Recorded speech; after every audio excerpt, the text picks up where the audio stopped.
If you're making $20 an hour to work at a fast food restaurant, right? Is that six figures? Are you making?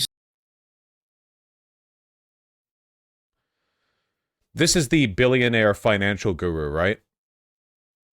This is isn't this guy insanely well, or is that a different guy on this podcast? The PBD podcast. He's a Fox host. He filled in for Tucker. Okay, no, so this is the guy talking to the other guy. No. That's the guy. Okay, right. This is the idiot, far right billionaire. This is just a Fox News host. Gotcha. Fast food worker. That's six figures, right? No. 40 grand. 50 is just two exits and add a few zeros. Yeah. Okay, so 40K a year. Okay, full time. 40K a year. Yeah. So, and then if your husband or wife is all... Is that six figures? Nope, less than half that. Okay. That's the guy who called the Daily Wire the Jewish Wire? Yeah, not this one, the other one, yeah. So there, you're making $100,000 as a family. Sure. Both working at McDonald's? 80 grand. That is, okay, that's crazy.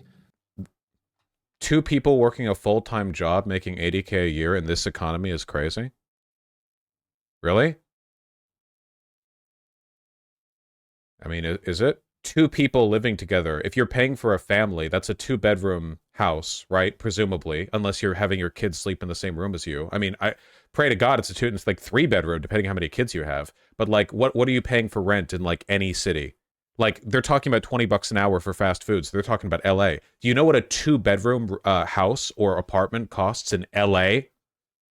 We're talking to at least 3K. Like, honestly, I'm going to say 3K, and I think that's undercutting it, personally, okay? So 3K times 12, that's, what, 36,000. So that's $36,000 a year. That's half your income gone. Half of your pre-tax income gone. Just gone. And by the way, like, you can check rent prices in LA, okay? I think I'm being charitable there. Average rent in Los Angeles. The average rent for an apartment in Los Angeles is $2,700, according to Rent Cafe. Average apartment size 800 square feet. So that's probably not a two-bedroom. Can I find like does it say for two bedrooms specifically? Average rent from apartments.com. I'm getting a different number here. Two bedroom, yeah, average about 3,000. Yeah, about 3,000 a month. For two bedroom. That's if you've got one kid, maybe two. If you got like a bunk bed or something. If you got three kids. And keep in mind, conservatives want you to have three kids, right? Like, conservatives are all about, yeah, breed, traditional family, but they don't want you to be able to pay for it. They don't want you to be able to afford it. And for all the people who are saying, like, just move, bro, the jobs are in LA. Like, oh, all poor people leave LA. Then who's doing the jobs, dumbass, idiot? Like, oh, yeah, just move 2 hours out. Yeah, man, everyone's going to commute 2 hours to and from in the 405 to get to their fast food job. Every city should have accommodations for people who aren't wealthy, okay? We're talking average rent in a city with millions of people. Like, and I know the zoning policies in LA. You could fit more houses in there. You could triple the number of residences in the city of LA, let alone the county. But no, they want their goddamn Mesa-style, ranch houses. Everyone gets a lawn, even though the city of Los Angeles gets like 1 drop of water per year of natural rain, But this is it. Like, this is why I've said so many times, like, conservatism is the politics of suffering. Because even if you leave out racism, sexism, transphobia, even if you're purely talking about the economy, something which it affects everyone, obviously, in different ways to different extents. You're just talking the average Joe, regular ass person in Los Angeles. This motherfucker wants you to starve. This guy, he wants you to live on lentils. You and your kids. He wants you to breed. He wants you and your wife. You know how conservatives bitch about women having to work? Apparently for this guy, that's not enough. He's like, oh, what a shame it is that in the modern economy, women are forced to work rather than to stay at home and raise the children. You're saying that they're living like fat cats off $20 an hour as a 2-income house. Like, you're not even giving them enough to survive off 2 incomes, really, in the city that we're talking about here, $20 an hour for the for the fast food jobs. Like, it's just politics of suffering. People have to suffer. Suffers, that's it. Like, it's that simple. Completely out of touch. A lot of it is being out of touch. Like, the 6-figure thing is embarrassing. 6 figures? Jesus Christ. But yeah, no, yeah. I mean, look at it. Look at LA. Again, this is from apartments.com. For a studio, not even a bedroom, $1,600 a month, less than 500 square feet. 2-bedroom, $3,000 a month, 900 square feet. 900 square feet to raise a family. A family. I'm not saying it's impossible. I'm saying that we're the wealthiest country in the world, and this is insane. I'm not saying it can't be done. I'm saying it just, I don't know, you know? We are an economic titan, the likes of which the world has never seen in all of human history, and yet for some reason, you know, you need a dual income to just barely afford a 2-bedroom apartment. Average, by the way, according to this, for 900 square feet. And God forbid that you've got energetic kids too, because you're not getting a lawn with this 2-bedroom here. 900 square feet. We're talking apartments, not even houses. How do people survive in Los Angeles? Hopes and prayers. Like, Jesus, 46% of rents in Los Angeles are above $2K a month. And then you got to think about location too, right? Because if you're trying to raise a family and you want your family to, like, be prosperous, you want them to go to a good school. A lot of LA schools aren't that good, you know? And I know what this guy's going to say. He would say, well, then get a better job than fast food. Which, first of all, like, it's a service economy, mother.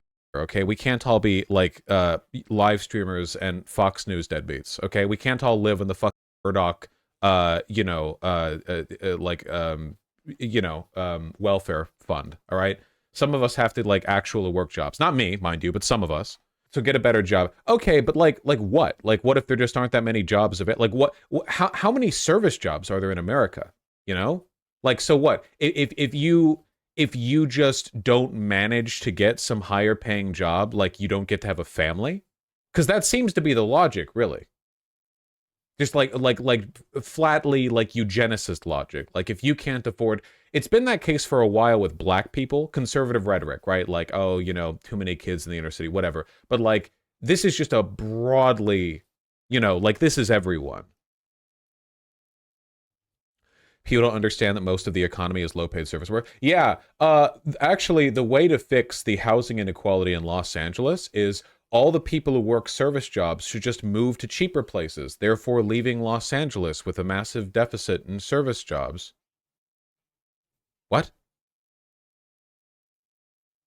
What? Look, this is basic city skylines logic, okay?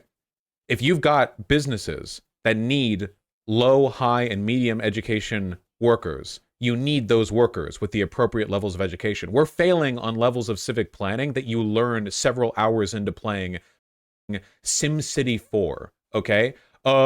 What's going wrong? My bustling metropolis urban area of 12 million is failing because half the jobs are service jobs, and nobody who works those service jobs can afford to live here, or they all have to commute out from neighboring cities or outlying rural areas, or they all have to live in fucking ghetto slums that are overpacked already and are fucking terrible for raising a family, and the city won't do anything about them because it would rather use its tax money towards, I don't know, the police.